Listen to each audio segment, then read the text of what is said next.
मकर संक्रांती विशेष बनवूया बिना पाकातले झटपट तयार होणारे तिळाचे लाडू। हे लाडू अगदी कमी साहित्यात आणि कमी वेळात तयार होतात। एका कढईत 1 वाटी तीळ मंद आचेवर खरपूस रंग येईपर्यंत भाजायचे। तीळ भाजायला जास्त वेळ लागत नाही। छान असे टम्म फुगेपर्यंत चटपटेपर्यंत तीळ भाजायचे। अर्धा वाटी शेंगदाणे मंद आचेवर भाजून घेऊयात। शेंगदाणे कच्चे राहिले तर त्याचा खमंगपणा कमी होतो, त्यामुळे शेंगदाणे मंद आचे भाजून घ्यायचे। भाजलेले तीळ आणि शेंगदाणे गार होण्यासाठी ठेवूयात।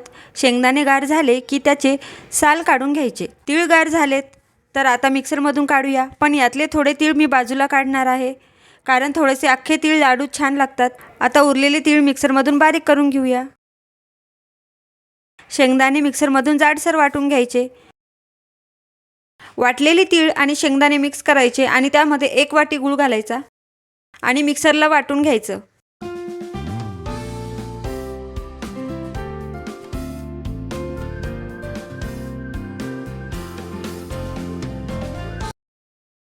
त्यानंतर या मिश्रणात घालूया थोडेसे अख्खे तीळ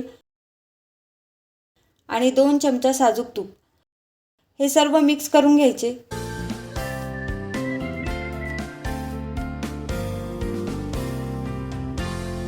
आणि असे लाडू वळून घ्यायचे। तर या पद्धतीने बिना पाकातले लाडू तुम्ही नक्की करून पहा आणि कसे झाले ते कमेंट करून सांगा। व्हिडिओ आवडला तर लाईक करा, शेअर करा आणि चॅनलवर नवीन असाल तर चॅनलला सबस्क्राईब करा।